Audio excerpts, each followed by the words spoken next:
Bienvenue dans le Dimanche Magazine. Des millions d'Ivoiriens vivent et travaillent à l'étranger, mais ils sont nombreux à être en situation irrégulière. Entrée clandestine dans le pays, papier de séjour pas en règle, autant de conditions souvent à la base de leur expulsion.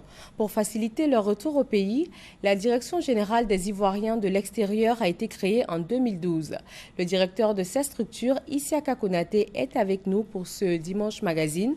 Bonjour Monsieur Konaté. Bonjour Madame Fofana. Alors la Direction générale des Ivoiriens de l'extérieur est chargée, entre autres, de préparer et d'exécuter la politique du gouvernement relative donc à la gestion des Ivoiriens qui vivent à l'extérieur. Quelle est cette politique? Cette politique, c'est de comprendre que les Ivoiriens, qu'ils vivent en Côte d'Ivoire ou qu'ils vivent à l'extérieur, ont les mêmes droits et qu'il est important que les mesures qui sont destinées aux Ivoiriens ici en Côte d'Ivoire puissent aussi bénéficier aux Ivoiriens qui sont à l'extérieur. Il s'agissait essentiellement de faire face à une population expatriée ivoirienne qui devient de plus en plus nombreuse, qui est aujourd'hui estimée à un peu plus d'1 240 000 personnes réparties à travers le monde. Et nous n'avons pas de représentation diplomatique dans tous ces pays. Et donc, Monsieur le ministre Ali Koulibaly, à travers cette direction générale, se charge justement d'essayer de répondre à ces besoins pressants de la diaspora ivoirienne dans toute sa diversité, où qu'elle se trouve, peu importe la situation dans laquelle elle se trouve.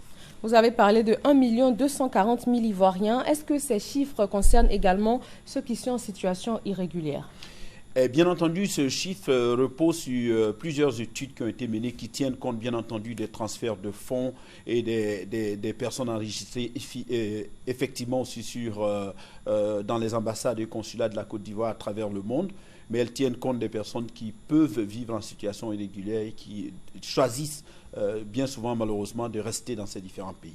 Malheureusement, vous l'avez dit. Alors, qu'est-ce que l'État fait en amont pour que ces concitoyens ne tentent pas l'aventure de façon irrégulière, en l'occurrence vous qui en êtes chargé? Vous savez qu'au sein du ministère de l'intégration africaine et des Ivoiriens de l'extérieur, il existe un centre d'accueil des migrants qui est chargé déjà de faciliter le conseil et de décourager l'immigration irrégulière. Au niveau de la direction générale, nous faisons des films de sensibilisation publique, notamment le film La Pirogue dans les différents quartiers d'Abidjan, pour permettre aux Ivoiriens de comprendre que c'est vrai qu'on peut dire que la vie qu'on mène n'est pas celle qu'on souhaite, mais peut-être qu'au demeurant, la vie qu'on a est celle qu'on devrait conserver parce que beaucoup de personnes ont perdu la vie en tentant par tous les coups de traverser la Méditerranée. Je l'ai expliqué sur vos plateaux à d'autres occasions. La Méditerranée, c'est quand même 8 fois la taille de la Côte d'Ivoire et donc ce sont des aventures qui sont risquées. Vous savez aussi qu'en Côte d'Ivoire, il y a un ministère qui a été chargé, qui est chargé de l'emploi des jeunes, qui s'est fait le devoir aujourd'hui, qui est d'ailleurs relié directement au chef de l'État. Ce qui veut dire justement que le chef de l'État accorde une importance particulière à ce phénomène. Et donc, ce ministère aussi met à disposition des jeunes beaucoup de ressources pour permettre de créer des projets viables. Mais il y a bien entendu aussi le fonds destiné aux femmes. Il y a aussi la lutte contre la traite des personnes, dont la responsable du comité, Madame la ministre Anne Ouloto. Donc, il y a quand même beaucoup d'efforts qui sont faits au niveau du gouvernement. Et cette campagne de sensibilisation s'appuie sur des projets viables par rapport aux Ivoiriens qui avaient l'intention d'émigrer vers l'extérieur. Mais cette politique doit se poursuivre. Je pense qu'il faut, depuis le sommet de la Valette, il faut poursuivre sur la voie de ce qui a été proposé au sommet de la Valette. Il y a une déclaration politique qui reconnaît la nécessité de la protection des migrants conformément aux lois internationales, mais qui aussi établit un plan d'action sur plusieurs points. D'ailleurs, la CEDEAO se réunit le 9 et le 11 février prochain à Accra pour décider de la représentation, je veux dire, de ce plan d'action dans les différents pays membres de la CEDEAO.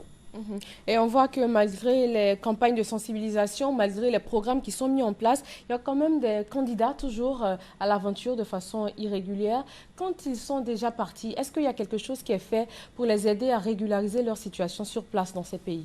Alors, le problème le plus délicat dans ces circonstances, c'est que lorsque vous rentrez en situation irrégulière dans un pays, les lois des pays diffèrent lorsque vous partez d'un pays à un autre. Moi, j'étais en Angleterre où j'ai vécu une vingtaine d'années. La loi anglaise dit que lorsque vous êtes en situation irrégulière, vous êtes susceptible d'être détenu, c'est-à-dire que vous êtes un prisonnier potentiel, ce qui réduit vos possibilités quand même de retrouver une solution pour régulariser votre situation. Bien entendu, il faut faire la différence entre les demandeurs d'asile, des personnes qui demandent l'asile dans les pays d'accueil et les personnes qui viennent pour étudier. Mais ce qu'il faut faire de façon générale, c'est avant de voyager. Il est important que les Ivoiriens se rendent dans les ambassades des pays concernés, prennent toute la mesure de la responsabilité qui leur incombe et d'ensuite d'envisager d'effectuer un voyage. Nous ne disons pas aux Ivoiriens ne voyagez pas si vous le souhaitez.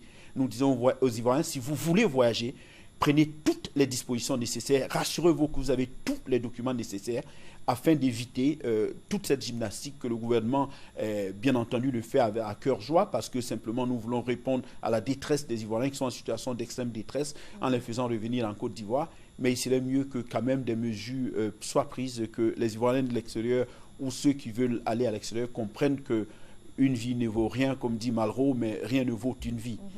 Est-ce à dire que quand ces mesures ne sont pas suivies, quand ils sont quand même partis, on ne peut rien faire pour régulariser leur situation là-bas? Il faut être expulsé forcément? Alors, dire qu'il y a des possibilités de régulariser sa situation lorsqu'on arrive en situation irrégulière, c'est comme dirait l'autre, c'est la porte ouverte à toutes les fenêtres. Tout le monde va se dire, non, moi, je peux faire ce que je veux, je vais m'expatrier, j'aurai la possibilité de régulariser ma situation.